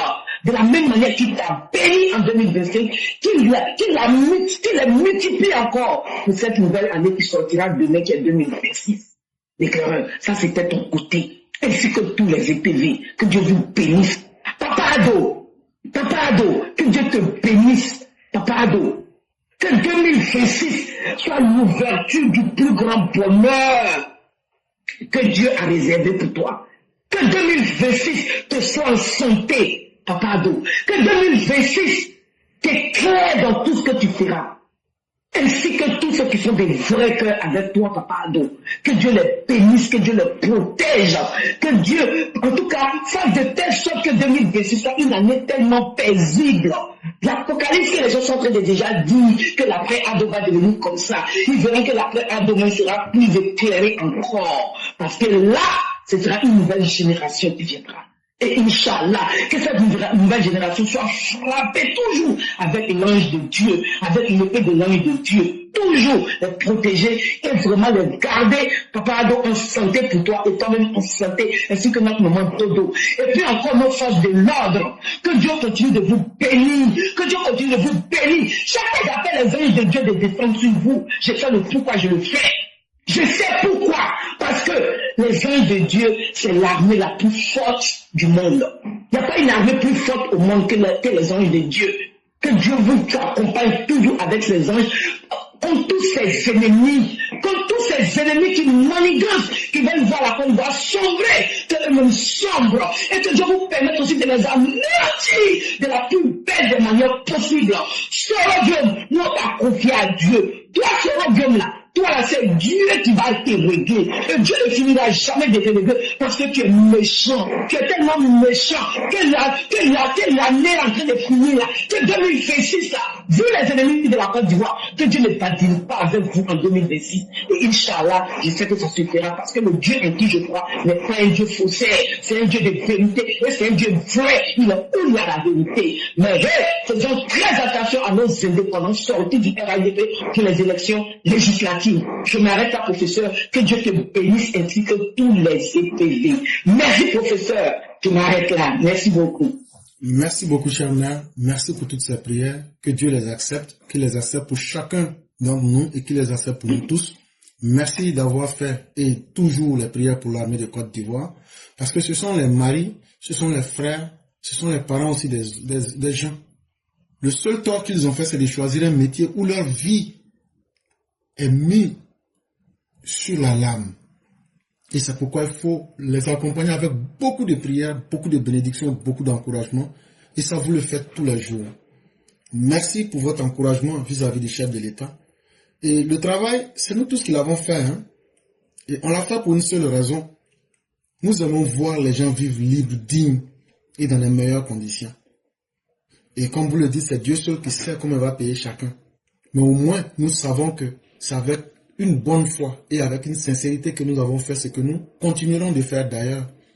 Tant que la Côte d'Ivoire aura des dirigeants dignes qui vont penser à l'intérêt du groupe, à l'intérêt collectif, nous allons nous inscrire toujours à aider la Côte d'Ivoire. Et en ce qui concerne les indépendants, peut-être que quand on parle fort, il y a des gens qui n'entendent pas, donc je vais parler doucement. Les indépendants, là, la décision qu'on va prendre contre vous, là, ça ne va pas vous plaire. Hein? Et moi, je vous dis comment les choses vont se passer. Tous ceux qui sont les indépendants, qui étaient dans le RHDP avant, vous avez signé le document de bonne conduite. Et puis après, vous avez mis à la poubelle votre propre signature. Vous avez montré que vous n'êtes pas mieux que Gbagbo. Vous avez montré que vous n'êtes plus crédible. Si on continue à ce jeu-là, vous allez devenir des mauvais exemples que les gens vont copier et le parti va disparaître. Si aujourd'hui on ne vous donne pas de leçons, si on ne vous prend pas pour faire de vous des leçons, là, c'est le RHDP qui va se perdre. Et chacun va se disperser. Le RHDP va devenir un parti où chacun va chercher ses intérêts. On ne parlera plus de parti, on parlera de capharnaüm, de désordre. Et donc pour éviter ce désordre-là, nous qui pensons à l'intérêt collectif, à la survie de notre parti, nous on a décidé que même si tout le monde n'est pas devenu DG, tout le monde n'est pas devenu ministre, mais tout le monde mérite que sa vie soit maintenue. Tout le monde mérite que le développement arrive à tout le monde. Et tout le monde mérite que nous maintenons dans un environnement où c'est un désert politique, où les opposants n'apportent rien. Il faudrait que le RHDP demeure un parti qui apporte un peu d'espoir aux Ivoiriens. Comme vous, c'est votre intérêt qui vous intéressait, vous là, on va vous sanctionner. Pas qu'on va vous sanctionner parce qu'on vous déteste, parce qu'on est contre vous, mais on va vous montrer qu'un homme là, c'est celui qui est d'abord capable de respecter sa parole, de respecter sa propre signature, de respecter surtout l'intérêt collectif et de regarder au-delà de sa propre personne. Maintenant, les candidats indépendants, les vrais là, ceux qui ne sont même pas RHDP là, eux là, s'ils viennent qu'ils veulent s'ajouter à nous là, on va les accepter. Pourquoi? Parce que nous ne sommes pas un parti d'exclusion. C'est nous qui prenons le vivre ensemble. Mais dans le vivre ensemble, on ne vit pas avec n'importe qui. Ah oui. Même dans WC là, même WC, quand on dit WC, dans la tête, c'est un endroit qui n'est pas propre. Mais c'est le trou du WC qui n'est pas propre. Sinon, là où tu t'assois là, est-ce que c'est pas propre? Donc, chaque chose a sa place. Celui qui s'accommode de la pourriture finit par avoir la gangrène. C'est pas parce qu'on veut vivre ensemble qu'il faut accepter ceux qui vont venir nous poignarder dans le dos. Ça s'appelle être lucide. Et si on ne vous donne pas en tant que parti une leçon cette fois-ci, c'est que c'est nous, on a décidé de saboter le parti et on ne va pas accepter ça. La décision sera dure, mais elle sera à la hauteur des actes que vous avez posés. Donc c'est à vous de vous en prendre à vous-même et de ne pas vous en prendre à quelqu'un. Je crois que comme je n'ai pas parlé fort, là, je crois qu'on s'est entendu. Et de là, asseyons et puis regardons maintenant. Donc, chers mères, c'est ce que je voulais dire. Vraiment, merci à tous. Que la grâce de Dieu demeure à nous. Et dire à tous ceux, l'émission d'hier, on était tellement attaqués que moi-même, je n'ai pas pu télécharger l'émission. À plus forte raison, mettre ça sur YouTube. Je n'ai même pas pu. Quand tu vas, on te demande que l'émission est toujours en direct, même là où je vous parle, alors que ce n'est pas le cas. Tellement l'attaque a été fulgurante. Mais qu'est-ce que vous voulez qu'on fasse? Mais toujours est-il que l'émission, s'il y a quelqu'un qui m'entend et qui peut la télécharger et m'emmener la version téléchargée, ça me ferait plaisir parce que il y avait beaucoup de choses dedans qu'il fallait retirer et puis partager. Je n'ai pas pu. Et donc, l'émission d'hier, je n'ai même pas pu moi-même la télécharger. S'il y a des gens qui peuvent la télécharger et m'envoyer ça, ça me ferait beaucoup plaisir. Et donc, chers mères, merci beaucoup. C'est avec vous qu'on va clore l'année 2025 sur la plateforme Éclaireur Pro Vérité, surtout avec vos bénédictions. On vous laisse faire la conclusion. Merci le professeur, merci infiniment pour tout. Oui, nous sommes en fin d'année aujourd'hui, qui est le 31 décembre 2025, et demain déjà, on part pour 2026. Que l'année 2025, tout ce qu'on a connu comme problème, tout ce qu'on a connu qui n'a pas marché, que Dieu nous fasse marcher ça en 2026, et que Dieu nous garde en santé d'abord, santé pour tous, vraiment que Dieu nous garde dans la santé, et bonne fin d'année à tous, soyez prudents, ceux qui vont les fêter, soyez prudents, voilà, tenez à vos vies, ce n'est qu'une année qui est passée, et que si Dieu vous a laissé en santé, ça veut dire que normalement 2026 vous devez l'avoir, donc soyez beaucoup prudents, que Dieu nous protège, qu'il nous garde dans ses grâces, qu'il nous fasse miséricorde, qu'il continue d'avoir sa bénédiction sur la Côte d'Ivoire, avec à sa tête notre papa Ado, et qu'il ait sa bénédiction sur nos éléphants, ce n'est pas impossible. La 4e étoile, oui, que nous qui reviennent avec la 4e étoile, et vraiment que Dieu nous garde, nous tous, dans la santé. Demain, je vous promets, édition spéciale TikTok. Donc demain, 1er janvier, premier jour de l'année, on ira sur TikTok. Merci professeur, je m'arrête là. Merci infiniment, chère mère. Que la grâce de Dieu demeure en nous. Excellente année à tous et à toutes. Merci beaucoup. Amen, amen. Bonne année.